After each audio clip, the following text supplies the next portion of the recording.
Live from wherever we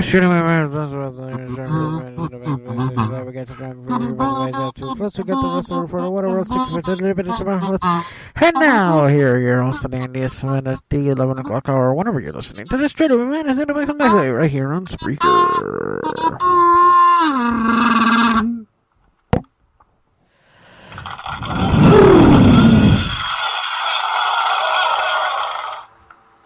Welcome to the show. I'm Jada Steve. Hey, how's it going? Hello.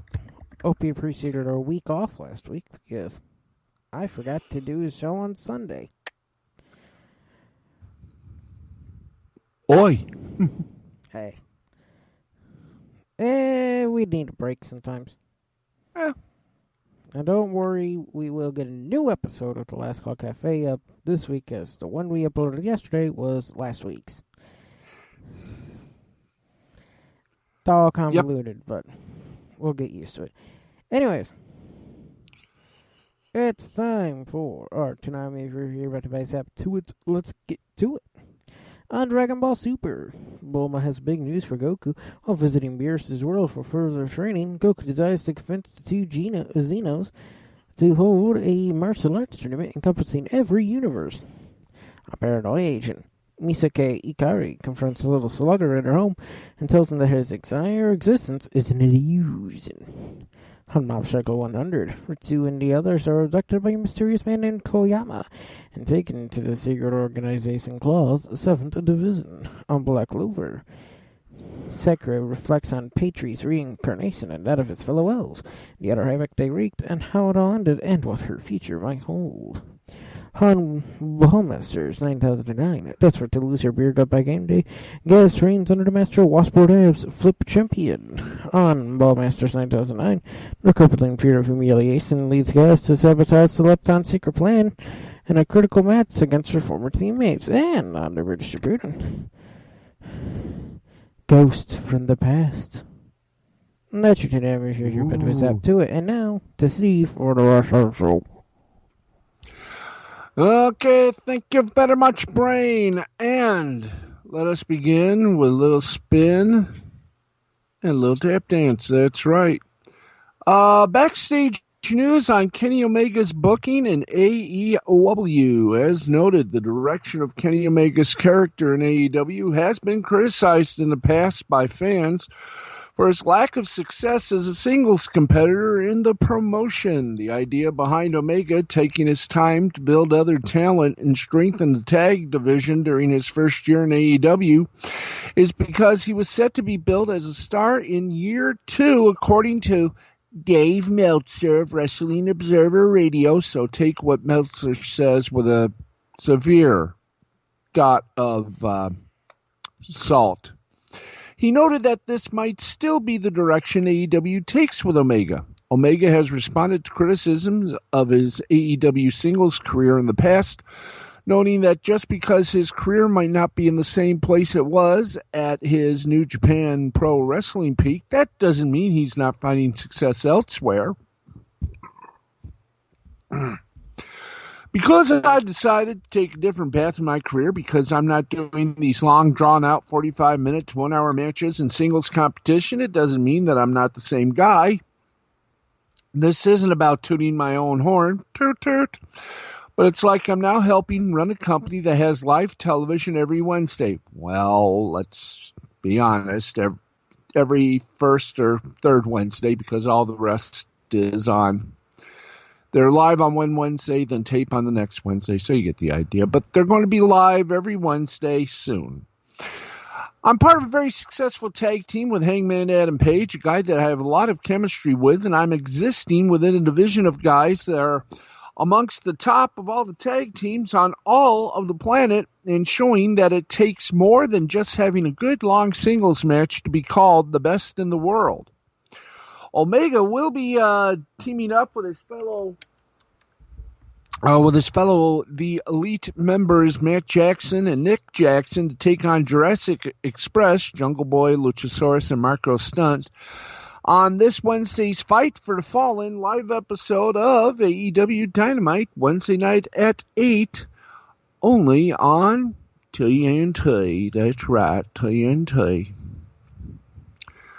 Okay, let's keep on going. Rolling. Here's more AEW news. Everybody has been asking, why is AEW allowed to use FTW title despite WWE owning ECW? Well, I'm glad you asked that question. As noted last night, Fyter Fest edition of AEW Dynamite on TNT saw Taz bring back his FTW title belt and present it to Brian Cage. This was the huge announcement that AEW President Tony Khan had promised, which he said would send shockwaves through the world of professional wrestling. Now, the FTW title belt was designed, created, and owned by Taz and was never owned by ECW, which is why it did not transfer over to WWE's ownership, according to PW Insider. Now, Taz holds the copyright on the actual design of the belt, which allows him to do whatever the hell he wants with it, including the option to merchandise the design.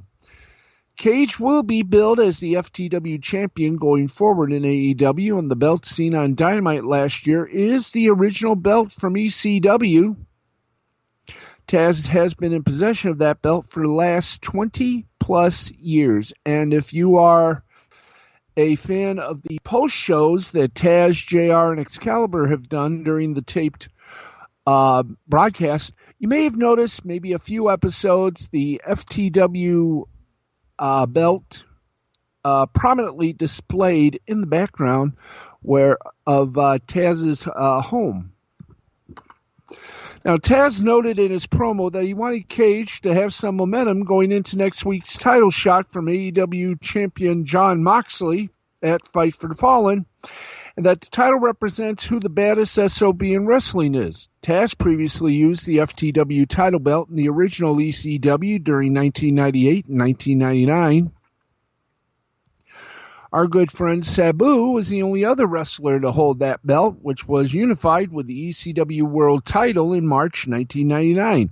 Now, Taz is the one who came up with the original storyline in ECW that led to the reveal of the FTW title. Cage took to Instagram last night and commented on holding the FTW title. Quote, "New FTW World Heavyweight Champion, the baddest son of a in wrestling has just been crowned, and it's a world champion that shows up no matter what and ready to fight. And also not some special attraction that makes an appearance here and there. The machine is here to stay and is kicking ass, taking names, and collecting one more title next week, and if you don't like it, GFY. Now, there's no word yet on how AEW plans to use the belt in the future. AEW has also released photos from a photo shoot that Cage and Taz did with the belt, and you can see that on WrestlingInc.com, where the news and information we give you every Saturday night originates from. And we thank them for allowing us to do that. All right, let's keep going. And a little mazel tov, if we may. We congratulate NXT UK star Amir Jordan. He got married. Amir Jordan was the 2018 United Kingdom Championship Tournament, along with Drew Gulak, Flash Morgan Webster, and Zach Gibson. His tag team partners, Kenny Williams. Jordan was trained by Lance Storm and Marty Jones. And the wedding, oh, she is a beautiful lady. I wish we knew what her name was, but there's not exactly a name to the poison. All right. Let's keep going, though. Okay, we will. Boom. Okay, we got more wrestling. Then we'll give you a couple of, as we like to call it, little bon motsies. There we go.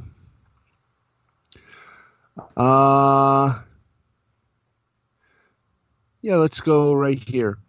AJ Styles is not a fan of Paul Heyman. Here's why. WWE Intercontinental Champion AJ Styles took to his Mixer video game streaming channel yesterday and had some strong things to say regarding his former boss on Raw, Paul Heyman. Now, it was previously reported that Styles and Heyman did not get along when they were working together. Styles said, quote, there were some rumors going around about AJ Styles left Raw to go to SmackDown because he was being bullied. That may be the dumbest thing I ever heard. I mean, I'm a grown man, and if there were some bullying going on that upset me enough to leave Raw and go to SmackDown, I would handle it.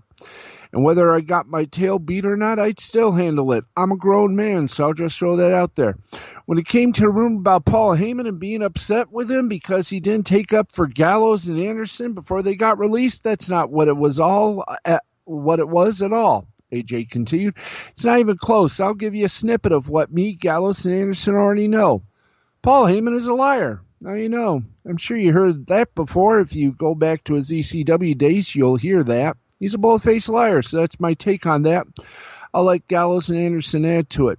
As noted, Styles was reportedly furious over Luke Gallows and Carl Anderson being released in April. Styles reportedly blamed Heyman for their releases, even though Vince McMahon was the person who made the call. Anderson and Gallows have reportedly come to terms on a deal with Impact Wrestling. The deal would allow the Good Brothers to wrestle on Impact as well as New Japan Pro Wrestling. That sounds so good. You know that does. That does.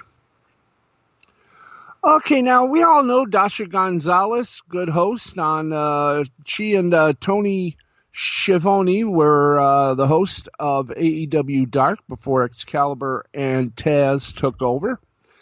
Then she was the ring announcer. Now she's back doing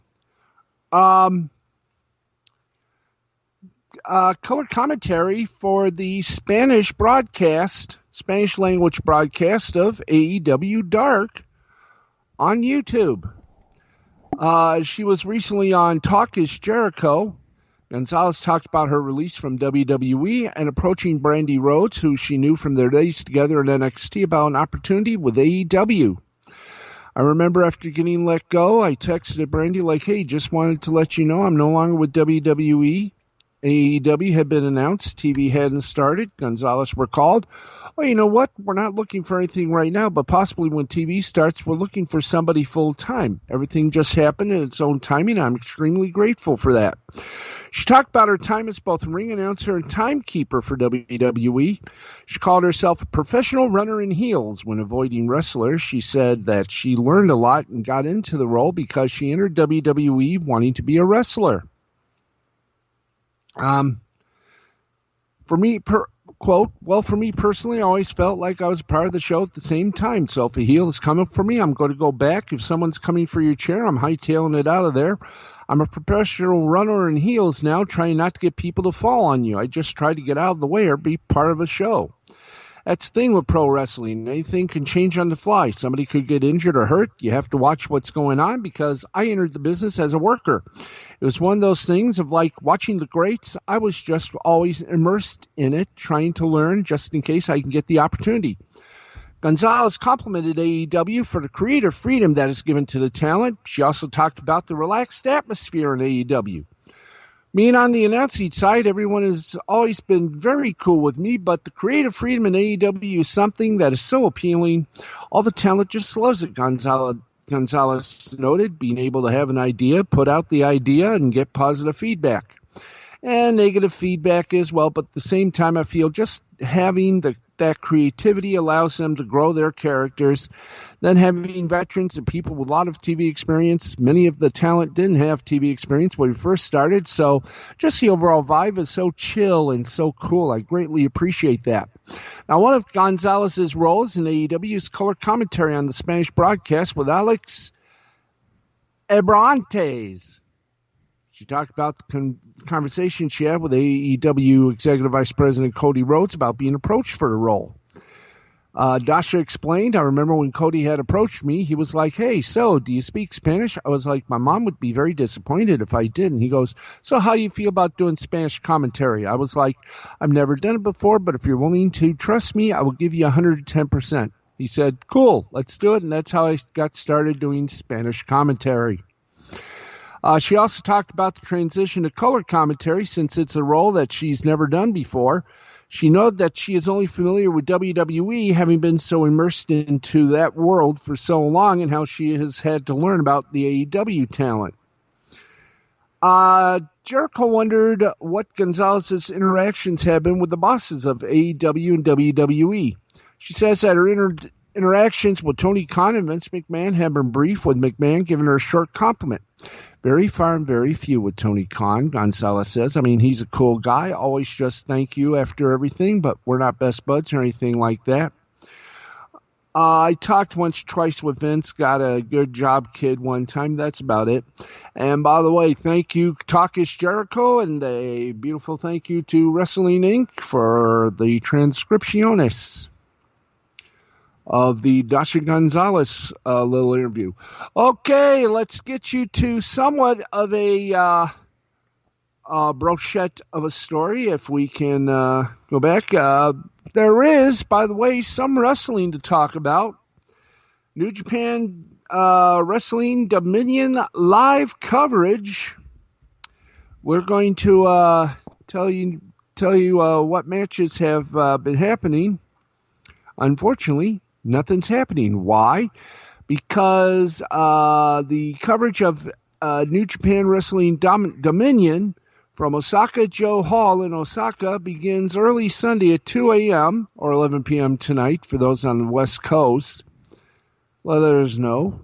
Here the match is going to take place. The IWGP Heavyweight and Intercontinental Championship, Tetsuya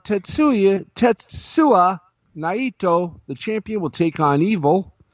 IWGP Tag Team Championship, Hiroshi Tanahashi and Kota Ibushi, the champions, will take on Taichi and Zack Sabre Jr. The Never Open Weight Championship, Shingo Takagi, the champion, versus Sho. Hiroki Goto and Kazuka Okada will take on Yujiro Takahashi and Taiji Ishimura. Hiroshi Tenzin, Yuya Uemura, and Master Wato versus El Desperado, Yoshiobu Kanemaru, and Douki. Thank you. Tomoshiro Ishii, Toru Yano, and Yota Tsuji versus Sanada, Bushi, and Hiromu Takahashi. And Togi Makabe, Tomoki Hanma, and Gabriel Kidd taking on Satoshi Kojima, Yuji Nagata, and Ryuki Taguchi. God, am I going to need a new tongue after that? The show is on NGPW World, and the live stream is Japanese commentary only. English commentary will be added at a later date if you are so wanting to watch the show online. Okay. Do we have anything more in the wrestling world? No more wrestling today. Okay. Let's get you to a little Toonami news. Why? Because, well, we are the Wrestle Anime Show. We bring it to you always.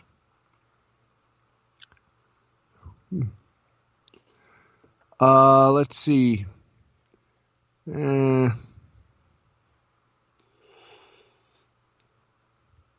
Okay, keep going here. We're trying to figure out if there's something we can report on. No new No new news from Toonami. Of course, they have a good opinion piece on the Dragon Ball dilemma, as Dragon Ball Super will be returning to Toonami to lead the block in July. What might this mean for Toonami moving forward? We'll find out. You got to read the article. It's from Sketch. It's on ToonamiFaithful.com. So there you go on that level of goodness and exhibitionism. There we go. Okay. Ooh, boy. Okay, let's head back to what we know. And let's get something here. Why not? Okay. Let's see. Here we go. Comic-Con at home. You're going to love this, folks. The San Diego Comic-Con recently announced there will be a WWE and Mattel panel on Thursday, July 23rd, 2020 at 12 p.m. Eastern Time. Now, due to COVID-19, the San Diego Comic-Con is going virtual this year with Comic-Con at home. The panel is called Mattel and WWE Elite Squad Fan Panel. Will feature WWE Hall of Famer Edge, Johnny Gargano, Candice LeRae, Rhea Ripley, and Ricochet. Just where can you watch this, you may ask? Well, thanks to, again, Wrestling Inc., it's going to be at www.comic-con.org/CCI at home /2020/video. Or you can just go to comic-con.org and they'll tell you all about it. And I have this feeling, I hope I'm wrong, but I have this feeling Yumacon might be going in that same direction of virtualness. But again, I hope I'm wrong. And everything will be status quo. Okay, let's get you some cheap entertainment news while we have some time here before we turn it over to the brain for further enlightenment. By the way, just a little reminder, tomorrow we're going to give it the old college try. None of us went to college, but we're still going to give it a try. That is, of course, Last Call Cafe. We're going to give that a try Sunday at 11 p.m. right here on Spreaker. Let's hope everything goes well. In the box office, and I'm sort of dwelling this one. Okay, 12, 11, 10. Redirected back to the article in 9 seconds so I can read this in perpetuity.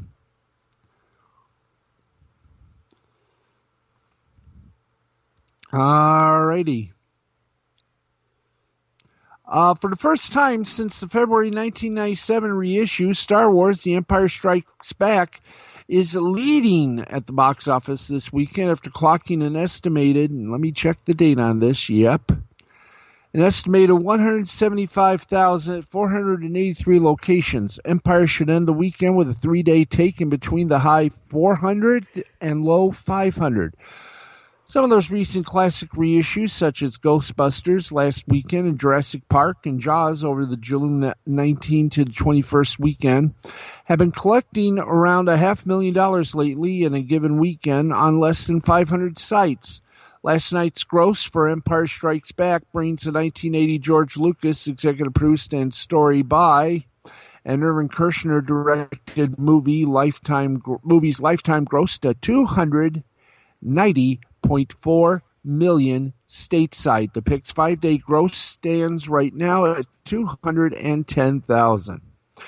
Empire Strikes Back, according to Box Office Mojo, held the number one spot at the domestic box office for 8 weeks following its May 21st, 1980 release. There was a 1982 re-release, and then Lucas tweaked and revived the 1997 edition, which had a 2-weekend run at number one, grossing $21.97 million on its first weekend of February 21st through the 23rd, and then $13.1 million in its second weekend.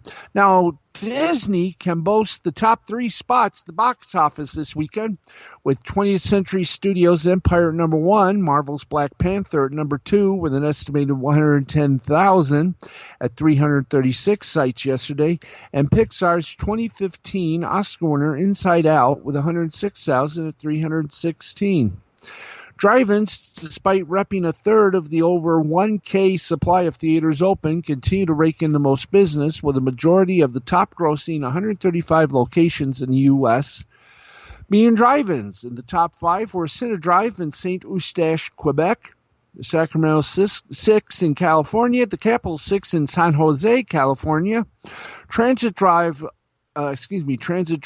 in Lockport, New York, and the Valley High in Lake Elmore, Minnesota.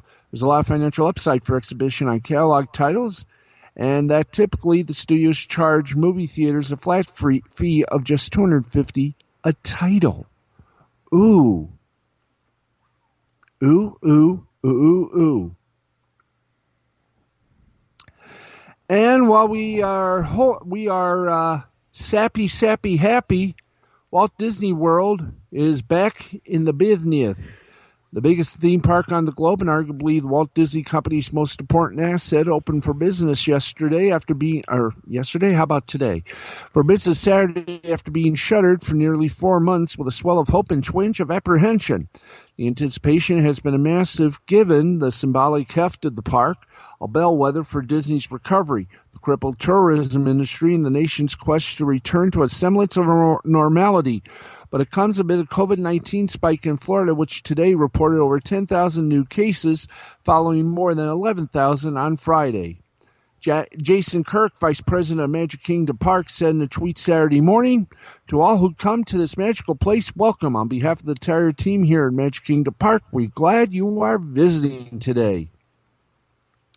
And it is a global sign. Alexa Quadrani, analyst at J.P. Morgan, said the reopening of the parks globally is a critical sign of recovery as this removes the largest overhang at the company due to COVID-19. Disneyland's return has been delayed until California publishes updated guidelines, but the famed Anaheim Park's adjacent shopping district, Downtown Disney, did open last week with fans lining the sidewalks to get in. And do we have the list of the things that you're not supposed to do in there? Just keep social distancing. So there you go. And that, for want of a better word, is your wrestling and entertainment report. Brain? How's that? That's good. Oh, yeah. It's nice to see some bit of normality has come in. Mm-hmm. And that means there's going to be a mouse and Goofy very happy. Ha ha!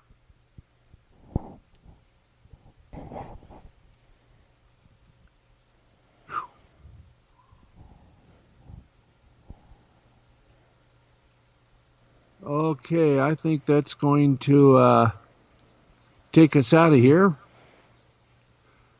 By the way, Cinderella's castle paint got mixed reviews. It reminds a lot of people of Sleeping Beauty and not Cinderella.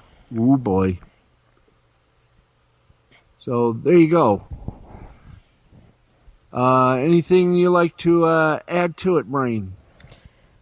Well, I have a joke from a wrestling for to say. The other day I asked Vince if he uses Windows. He replied, "No, I'm a Mac man."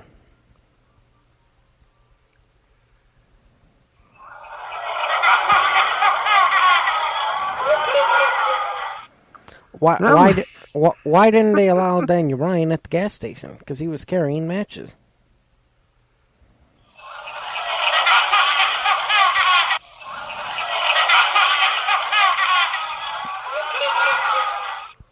Did you hear about Orange Cassidy? No, I didn't. He's been caught juicing.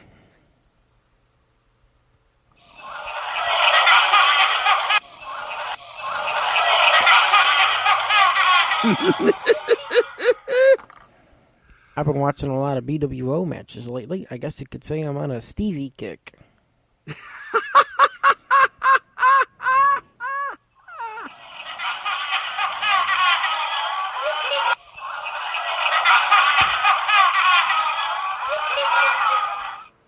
Crazy Steve walked into a bar. Yeah. You see, the joke is he's legally blind.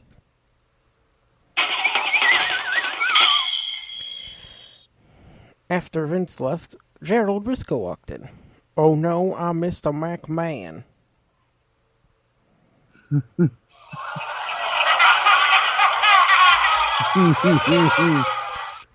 Shawn Michaels and Triple H are leaking false NXT news to the dirt sheets. You could say it's clickbait.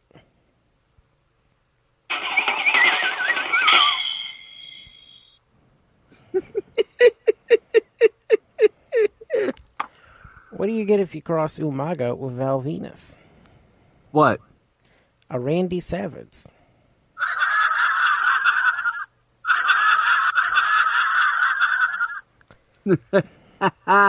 What's Peyton's favorite car? I have no idea. A Rolls Royce.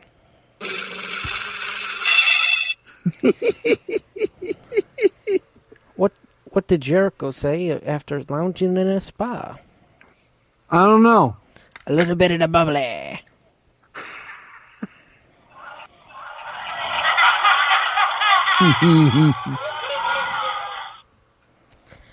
What do you call Jim Hellwig with an anxiety? I do not know. The Ultimate Warrior.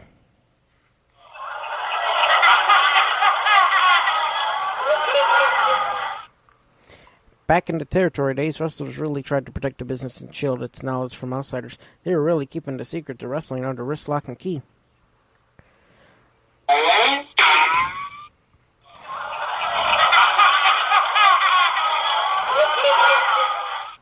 How do you defeat The Undertaker? How? Overtake him.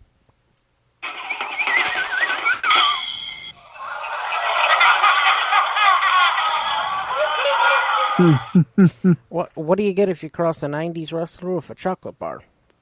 What? Marvelous Mark Arrow.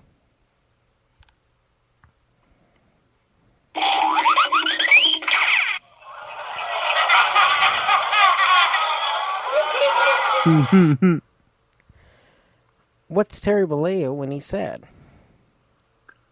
What? Sulk Hogan.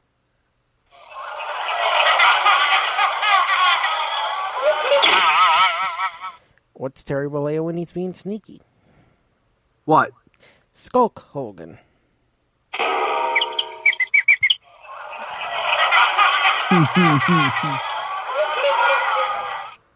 What's Terry Bollea after he's been to an all-you-can-eat buffet? What? Bulk Hogan.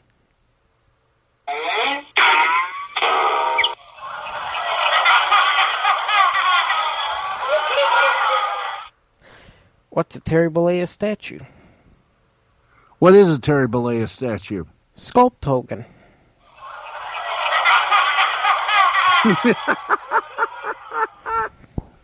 What's the secret Terry Bollea Quentin Tarantino project? What is the secret Quentin Tarantino and Terry Bollea project? Pulp Hogan. Hey, not bad. What's Terry Bollea when he's being mean? What? Insult Hogan.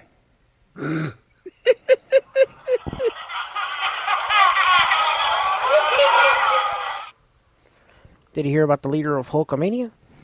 No, what happened? Colt Hogan.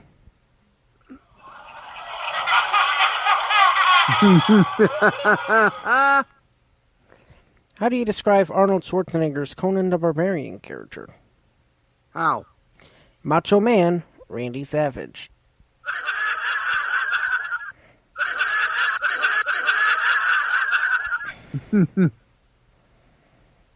What Egyptian coffee blend do good lucha... let's try that again.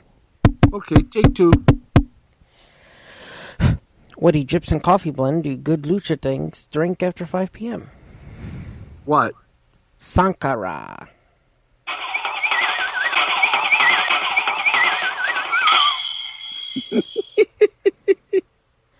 The other day I walked into a bar. One was Swiss, the other was Irish.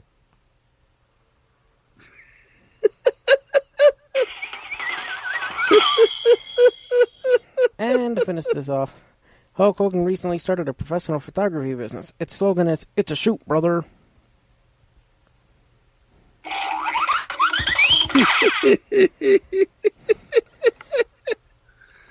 And I think that's the end of this nonsense. Oh, yes. We'll see you next week with more of this